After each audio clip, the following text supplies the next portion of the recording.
المغاربة، حياكم الله أينما كنتم. مرحبا بكم من جديد مع الإعلامي والحقوقي أحمد قرماط بمرصد أبناء الشعب.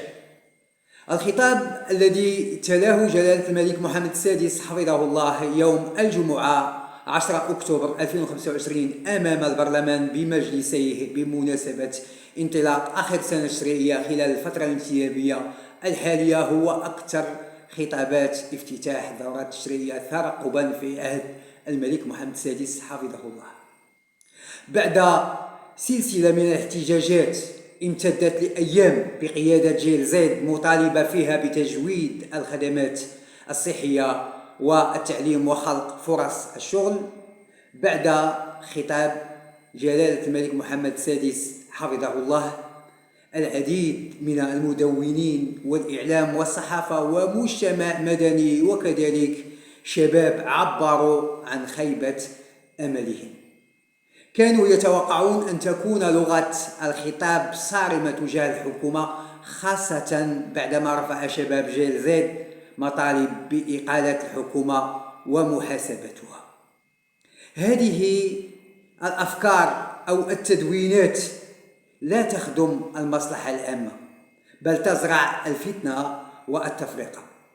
من خلال هذه التدوينات يوجهون للمتلقي مغالطات وكأن المؤسسة الملكية انتصرت لطرف ضد آخر، لكن في الحقيقة الملك ينتصر فقط للدستور ولثوابت الدولة ومؤسساتها.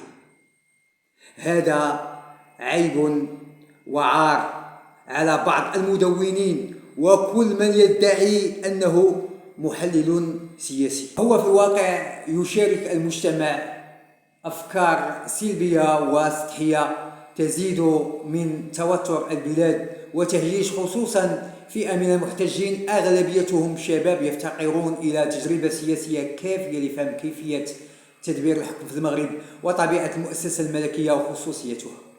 هذا التحليل السطحي والهزيل الذي صدر من بعض المدونين يوضح لنا ويؤكد لنا أن ببلادنا توجد أمية قانونية وأمية إعلامية قائمة على تحليل سطحي وخطير يدعو إلى التفرقة، في حين أن جلالة الملك هو ملك جميع المغاربة دون استثناء. وفي مرات عديدة انتقد جلالة الملك حفظه الله السياسات العمومية التي خلقت تفاوتات، مؤكدا في إحدى خطبه أن المغرب يسير بسرعتين. وفي هذه المرة دعا جلالة الملك حفظه الله إلى إعطاء عناية خاصة لتأطير المواطنين والتعريف بالمبادرات التي تتخذها السلطات العمومية ومختلف القوانين والقرارات، ولا سيما تلك التي تهم حقوق وحريات المواطنين بصفة